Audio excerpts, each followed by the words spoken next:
Well, hello, and a very warm welcome back to the Andrew Eborn Show. My favourite part of this show is a little episode we call the Pair of Briefs, and there's a reason for that because everybody loves a good pun. And I'm joined by my very good friend Steve Barrett. How you doing, Steve? I'm good. I'm very good. I'm looking forward to the weekend.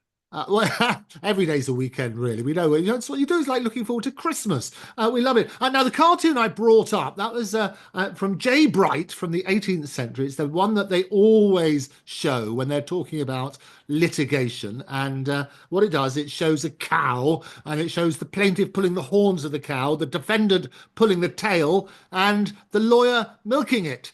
Because litigation is horrendously expensive. It is a last resort. But I thought it'd be helpful just to talk through, because this is not just your bread and butter, you are an expert litigator, to talk us through the process for the different courts and the different levels that there are, and also what people can expect in that sort of situation. So let's start off with the two types of courts, and a lot of it's to do with monetary size, isn't it?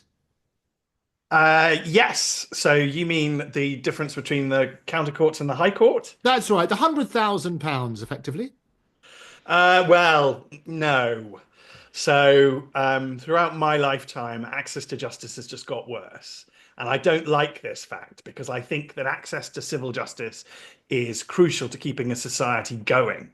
There's a very interesting academic paper by an anthropologist on why do southern Italy and Afghanistan, respectively, allow or tolerate the mafia and tolerate the Taliban.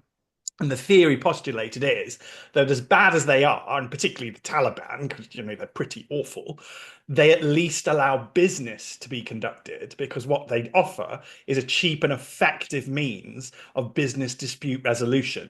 So you go and see your local Taliban tribe leader, and he picks which businessman wins if there's a contract dispute. Now, it might be a pretty rough system, but it works. And that's why they tolerate these and why they're allowed to thrive. And if you look at a human society, it must offer the means of resolving disputes, particularly between business people. That's really where it comes up time and again. But I also think that for a civilized society, it also offer a cheap and effective dispute resolution for everybody. If you buy a house with somebody because you fall desperately in love with them, but you don't get married, then the state really ought to offer you a dispute resolution mechanism when you fall out and want to sell the house that you can afford and that you can use. And I'm not really sure it does. And let me explain probably the single greatest wrong of my lifetime that I can think of happening, which is a direct breach of Magna Carta. So Magna Carta has been literally torn up and thrown in the loo. Not only, by the way, did we do this, but whilst we were doing this, I was having lots of glasses of champagne as all the judges and the judiciary celebrated the 800th birthday of Magna Carta. So Ah. the very year that we did this in, we were nonetheless toasting it and celebrating it. But let me explain that to viewers. Magna Carta says that the state, the country, must not sell access to justice for profit. Okay, that's very, very clear. We're all supposed to get access to justice, and it's supposed to be on a non-profit basis. That's what we're supposed to do. And this is what they did in 2015. They brought in the idea that you would pay a fixed fee of 10% of your claim or exceeding that, capped at £10,000. So all of my clients tend to pay £10,000. Now, that is ridiculous. They admitted it cost about 1,600 quid to run the courts. So the Treasury is literally creaming the rest off as profit. But if you can, I mean, you started out by saying litigation can be ruinously expensive. Well, if you've got a claim worth over £100,000, then you're going to have to pay £10,000 just to issue in a court, which really is a disgrace because the court is doing nothing more than stamping the documents you filled in and then sending them out to the other side. 10 grand. I mean, it's just ridiculous. It's absolutely absurd. But I'm afraid that's part of litigation getting more and more expensive and people getting further away from the courts. And when I corrected you earlier, and I didn't mean to be rude, Andrew, Oh, you're but you're never rude. It's good because it helps to dispel all those myths and so on and so forth. But carry on. Well, I just want to show you the difference between reality. So so you're a good lawyer, so you know the rules say that if it's £100,000 or more, then it needs to go to the High Court. But that is the most broken rule in civil procedure. And Right. I can happily confirm to you that I had a case for 1.5 million, which was issued in the High Court, and the High Court kicked it down to the County Court without even telling us, without having a hearing. That's so far beyond 100,000, and that's now normal. That's what happens. In order to stay in the High Court, really, now you need about 2.5, probably 3 million, just because otherwise they are so busy and there are so few judges that they can't deal with the volume of work they've got. So that becomes the most breach rule because they just keep kicking stuff down to the county courts. So Meaning that, to help people out on this, then, if they have a claim, how should they start it? Because that used to be the rule, didn't it? It was like county court, 100 grand. You worked on that sort of basis. If it's anything over than that, you go to the High Court. What should they now be doing? well, they should consider the county court in the first instance always, I think. They should be aware that things take an awful lot of time. They should know that there's a trick that many of us use because we just think that this is absolutely abhorrent, this £10,000 fee for profit, which is that wherever we can, that's issuing a full claim where you expect there to be a dispute of fact. If you can argue that there isn't really going to be a lot of disputes of fact, we just need a judge to say what the law is, then you can do something called issue under Part 8. And Part 8 does not have a £10,000 issue fee. It's still expensive. It's a couple of £100, but it's a massive saving. So every professional litigator worth their salt is sat there with a claim going, how can I argue this is Part 8? And some of the judges, because they are good and decent human beings, particularly if they can see that the participants are normal people, will quite often allow you to issue by Part 8 and then go, oh dear, it looks so you've made a terrible mistake here. I think this is probably a Part 7 claim. Anyway, I'll switch it over to Part 7. No need to pay an additional fee. And there is a sort of but even this is not sustainable, Andrew. As you can tell, this is a sort of reaction against an inherent wrong in the system. What we really must do is go back and fix the court system because people need access to justice. And the Victorian, there's a theory amongst the senior judges that the way to do this is to offer online courts. They've all looked at something called eBay dispute resolution, and they really like eBay dispute resolution. Now, I'm not thoroughly convinced, and when I was advising a government minister, I took the view that it's really not a good idea to have, cheap AI justice for normal people, and then the billionaires get to have a real judge.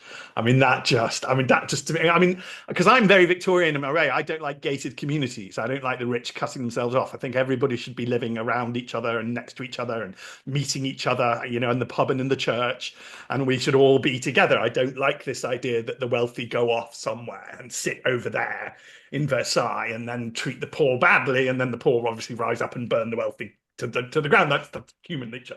But we should stop that by everybody living amongst each other. So I don't really like the idea of AI courts. And being a Victorian, I tend to prefer their solutions. So I can explain what they did and how they got cheap access to justice. And what they did was they would take respectable members of the community. They would call them a justice of the peace, not lawyers. They'd call them a justice of the peace. They'd get 3 of them because, one on his own might go mad, can get power mad and turn into a total loon. And they'd have them voluntarily sit in courtrooms and resolve disputes for you. And we used to use that mechanism for everything. And when I qualified as a judge, as a barrister, Tony Blair decided that instead there should always be professional judges. So he decided that instead the state would pay one person around £127,000 a year to sit in a courtroom and deliver justice. And that's how most people will experience justice right now. If our viewers, go to court, the most likely thing is that they'll go into a single room. It probably won't have a window. It may have a royal seal. They may have forgotten to put one up. They are supposed to put them up because courts belong to the royal line of power in our country. They don't belong to Parliament. That's the difference between the two. Anyway, they used to be there. They were always there when I was a kid, but increasingly you find modern courtrooms just sort of the designer forgot to put the royal seal on it. But and that's the one everybody should know. Dio et mon droit, God and my law, and the Lion and the Unicorn and all that. But this experiment of having professional judges in a dimly lit room with IKEA furniture, I think it's just proved far too expensive. Yes. And it would be much better to go back to a Victorian model where you have three volunteers who are rewarded by an honorific. So if I walk around my market town and I look at all those stones in the wall where people have been, or my child's school or something, you'll always find the letters JP behind the name of the person who's doing it. And really what we need to get back is two Victorian concepts. One, that we are all involved, so we need to bloody well volunteer. So we do actually need to roll our sleeves up and realize we're in this country together. And the second one is bring back respecting honours and titles, because they don't cost the state anything and they're a good way of motivating people to volunteer. So, we should respect somebody who sits as a magistrate. We should respect somebody who is a justice of the peace. That is a great and noble thing for a person and a human being to be. That's more important than being a celebrity TikToker. We do actually get to choose how we structure our society. We get to choose who we choose to respect. And if we all choose to respect people who volunteer as magistrates again, I think we'll be a slightly better country. And actually, viewers should know that for 13 years, I've mentored kids from poor backgrounds into good universities and into good legal jobs. And one of mine who, single parent family, absolute benefits all his life. And he volunteered from the age of 19 as a magistrate. And I'm so proud of him because he had nothing. And yet he's volunteering and helping his community and making it better. It was just insanely good of him. There's a lot of good in the world. And we should go back to respecting people who are moral, decent, and good, not people who are famous or willing to take their clothes off. Great advice. We're currently stuck, however, with the system that we've got. So talk us through what the process would be, the stages of litigation, because obviously not all cases are the same, but they do generally follow the pattern. Talk to me first of all about pre-action. What happens? So in order to reduce claims, the judiciary have created a lot of need for what we call pre-action. And everybody's really supposed to engage in pre-action. And if you don't, you'll get bitten in the bottom later on. What that means is you're supposed to write a letter to the other side, setting out the facts and what you're arguing and what you think has happened, and ideally offering to meet them for mediation. I suspect at the moment mediation is still voluntary to an extent. You are very largely punished if you don't agree to go to a mediation. But I suspect mediation, because the current system is non-sustainable, it's too expensive. I think mediation will become compulsory. It will just become inevitable. Mediation is a much less good outcome system. Litigation is a win-lose outcome system based upon what's right and true. And that's what litigation should be doing. Mediation is a win-win outcome system. Now, win-win outcome systems have been very popular ever since Tony Blair. Tony Blair is a win-win outcome politician. And his political philosophy is that you can always compromise. It's what I talked to my mate Maya about the other day. This is Star Trek: The Next Generation. In Star Trek, the original series, you've got win-lose outcomes. Kirk's going to blow you up, okay? He's going to shoot your ship and your ship go bang. Enterprise not go bang, win lose. In Star Trek: The Next Generation, Patrick Stewart, Captain Picard is going to sit down with you, negotiate with you, somehow, find the goodness in your heart and come to a negotiated settlement where everybody flies away and no ships go boom. It's a bit more boring, which is why I think they had to bring the violence back eventually. But it is useful in society. I'm not against win-win outcomes. And what we always say in litigation is that something like 97% of our cases settle. So we're using win-win outcomes really loads of the time, the absolute majority of the time. But one of the reasons I think the country's in the state it's in is that it thinks that win-win outcomes can be used 100% of the time. And they can't, because there are evil people. And evil people won't sit down and negotiate with Captain Picard. They won't, and there are dangerous psychopaths, and there are sociopaths, and they're just wrong uns. So you cannot negotiate with everybody. You cannot. But the governing philosophy of the senior judiciary is that mediation should become compulsory, and I think it will. You just so viewers know, mediation tends to be I call it the 3-room event. So you tend to be in one room, the other side tend to be in another room, and there tends to be a room with the mediator in that you all go to sometimes. You spend a very long day because human beings never settle in the morning. Never. I've never seen it. So I always advise clients to like bring bananas, and I have my solicitor bring snacks and make sure that everybody's blood sugar can stay up because it's very draining. By about 4, 5, 6, when everybody wants to go home, that's when people actually start making serious offers and compromises and suggestions. I've had mediations go on till things like 3 in the morning. Um, and that's one where, and I did that deliberately, even though it was ruining my life, because my client was a very sweet little old lady, and it was the other side were her stepchildren, which is quite common. I don't know if people realize, but one of the most common types of dispute or litigation at the moment is what I call second wife versus first daughter, and they tend to fall out once dad is dead. And because usually that's actually not because anybody's evil.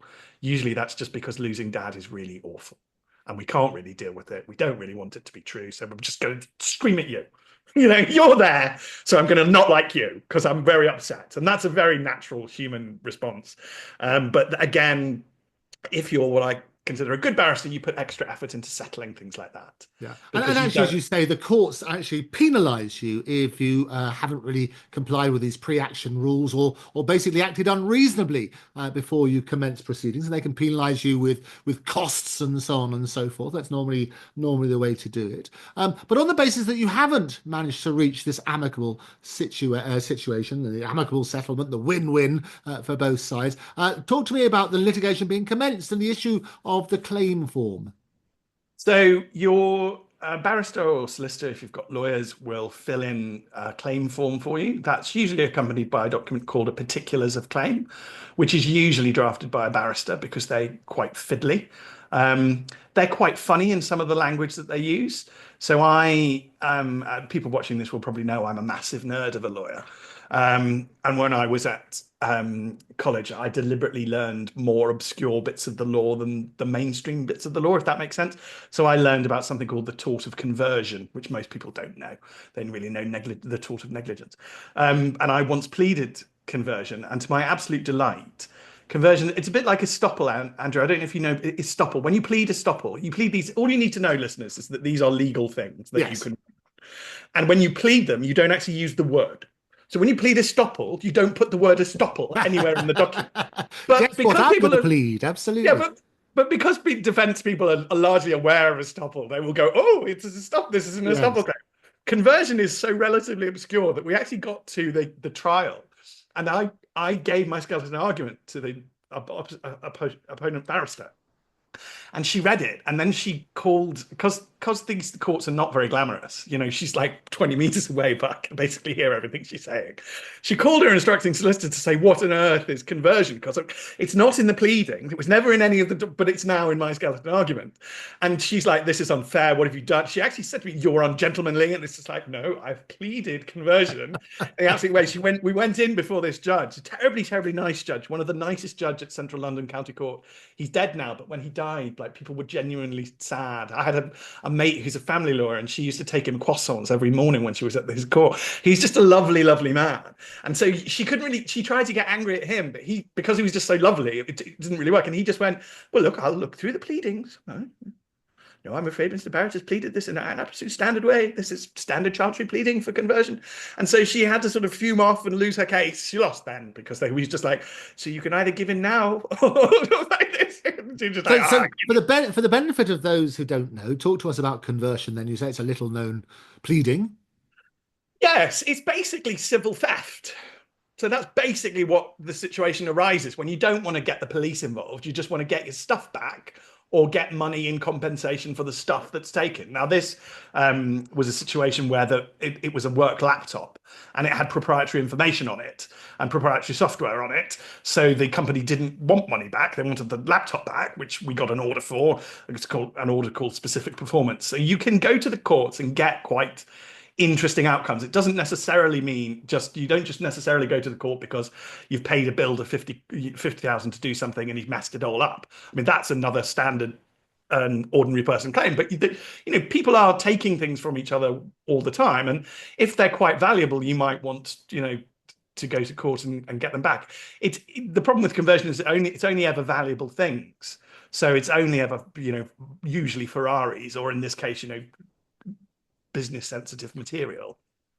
But yes, so you fill in your pleadings, your claim form on your pleadings, your particulars of claim, as they're now called, and you send those off to court and you pay whatever fee you have to pay, remembering the Part 8 trick if you can get into that. And then the court stamps and sends it out to the other side, along with a standard letter saying you have 14 days to respond. The other side usually then writes back to you saying, we can't do it in 14 days, give us an extra 4 weeks. To which almost everybody goes, yeah, sure, okay. As in theory, when this rule came in, this 14-day rule, the court would deal with it on day 15 if they hadn't responded.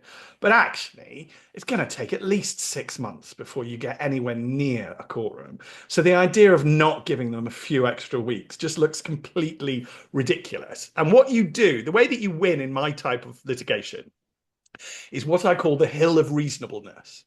So in war, you win, basically until gunpowder, you win if your army's standing on top of the hill. Harold Godwinson almost won at the Battle of 1066, the Battle of Hastings, but stupidly, the Normans feigned a retreat, ran away from the hill, and his idiot soldiers ran after them. If they just stood on the hill, then they would have won. And actually, the Roman success to succeeding in victory was very seldom like how many baddies they killed. It was much more the ability to when their troops did something like that, the Romans blew their whistles and the troops stopped and they did as they were told. So I think a Roman army at 1066 would have won because they would have stayed on that hill when they were ordered to. And if you disobeyed your legion commander, you could be very seriously, you'd be killed. They would kill for minor infractions just to keep everybody in line in an order, and that gave Rome a massive discipline, massive advantage. They always stay on the hill, stay on the damn hill. It's not rocket science. But the Harold Godwinson's troops left the hill, ran after the Normans. The Normans turned their horses round, and on the flat land they killed all the Saxons, and the rest is history. But so the message is to stay on the hill of reasonableness. Always look reasonable. You win before a British judge by looking reasonable. And I can't tell you, Andrew, how many times I've had this conversation, but I've had it a lot because I tell all of my clients this because it is good advice and this is how we win. And you want to get to the end of a trial with the judge thinking, that's the reasonable one. Yeah, that's the reasonable one. And it just gets you endless credit. The worst words you can utter in a British courtroom, the worst thing you can ever tell a judge, ever, is I'm here on the principle of the thing. Okay. Right. So nothing triggers them more. You're basically telling them I'm wasting your time, judge. Yes. And they get very angry. So never tell a judge that you're fighting something on the principle of the thing, and that's because if you're fighting it, you should be fighting over money because it matters, not just wasting court time. Yeah. So there's like a range of claims. So that's what I mean by conversion has to be valuable things. You wouldn't sue somebody in conversion over a Bic biro unless you really want to get savaged by a judge. I mean, if you're a masochist who loves being shouted at by judges, sue someone over a taken Bic biro. That would just bang go the judge. I mean, that would just judges do. I mean, they are good people, and the higher up they go, they tend to be much nicer. So I am now in the High Court, and I get lovely judges. But I have had experiences with judges. Like I had one who was shouting at me, and it wasn't my fault. It was my client's position, over my client's position. And she was shouting at me for so long. This was in Edmonton County Court. I'm not even sure it's still open, but it used to be up in Seven Sisters. And because one thing that you do as a baby barrister is you travel around all these little county courts, so you learn everywhere. I'd live in a market town, and I'd been here for work something like 15 years ago or 18 years ago or something. But that was my only experience of the town. But anyway, I was up in Edmonton, and she shouted at me for so long that I actually remember thinking, oh, my back is starting to, I wish I could sit down. She's still shouting at me. Is she still shouting? She's still shouting at me. Oh, this is boring now. You can't actually say any of this. I just have to say, yes, I'm great, and I'm great, and then be polite. Because always be polite if you're in litigation. A mate of David Starkey's was in in trouble and needed some help with something. And the most useful advice I gave him last week, they were in course on Monday, was be nice to the judge. Just be nice. Assume the judge is your friend. Yeah. Um, And well, as you say, there's a sort of the best advice is that show that you're following the procedure, show that you're trying to settle. If you haven't managed to settle, then be reasonable, as you say, be on that hill of reasonableness. Going back to the procedure, though, you've got this, you've got the claim form, you've got the brief yeah. document that sets out the basis of the claim. The clock is ticking. They then get to talk to me. You get the acknowledgement of service and the reply. Give us your tips on those. Okay, so the other side will write their defense if they have one. If they won't, they'll concede and you can get judgment in default, which is great. But assuming that they write their defense, then they now have a defense. Then about 6 months later or 8 months later, you'll get what's called a cost and case management hearing. These are the biggest wastes of money. So I always advise my clients to agree in advance because what you do two things. One is you will get an order from the judge. So if you write the order, send it to the other side, and then you agree it, you don't need to go before a judge. And the other thing you do is you agree what's called a cost schedule, which was one of these many. There are so many. The judges interfere in the litigation market all the time in order to make things cheaper. So far, they have only succeeded in making everything more expensive. So one of the ways that a judge called Lord Justice Jackson thought he would make everything cheaper was by having cost schedules.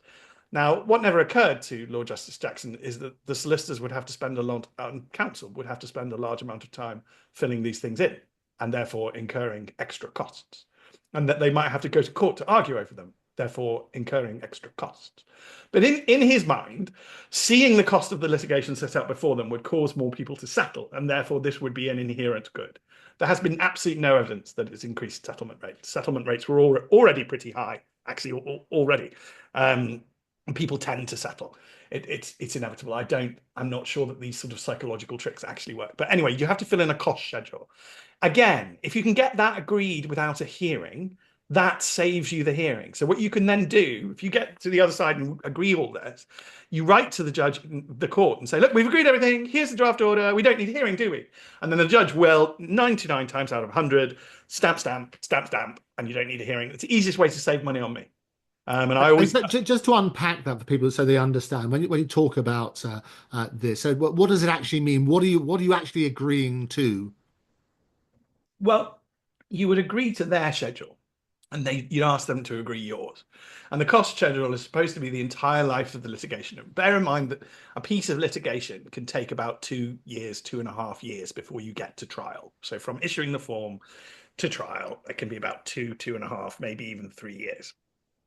And what the cost schedules does is set out that entire period. So in that period, you'll spend X amount on solicitors and you'll spend X amount on barristers because there'll be this hearing, there'll be that hearing, the trial will be this long, it will involve this many witnesses, I will, do this, and this, and get it all done. You should never agree one that's ridiculous, but there's levels of reasonableness. Like, I mean, there was a lot of so when I did this thing, or when other things, people get outraged at how much lawyers cost. But when you're used to how much lawyers cost, you tend not to get outraged by things. It's like lawyers just cost a lot of money. And people, probably viewers don't know, but I've spent most of my 21 years of qualified life trying to talk people out of spending money on me. Yes. And I'm trying to encourage settlement wherever it's possible. But I've got several solicitors who are like, I need you on this case. Why? Because I need it to settle. And it'll always, one who's got a lovely heart. He's a Christian and he's terribly sweet, and he's a good man. He looked after my kid. He's just a terribly decent person. And he finds these people and he's always like, they haven't got enough money to pay us. We need to settle. We need them to get them to settle. We can't ruin these people's lives. They don't need litigation. And he literally will call me and ask me to do stuff. And I literally did one for him just not very long ago, and we did settle. And it was, great. And he was like, well, what's the strategy to get this one to settle? And because I want people to settle for their own good. Yeah. I mean, And that it has to be right, and it is that sort of understanding, and what we sort of urge everybody to look at is that sort of understanding that the system now is designed to make people try and reach an agreement, so that you don't have to come to the court, so you don't have to confirm Jay Bright's brilliant cartoon about the lawyers being the only one who benefit. When we come back, we're going to be looking at evidence and how that works, talking all about disclosure. But for now, Stephen, thank you very much for joining us. Thank you.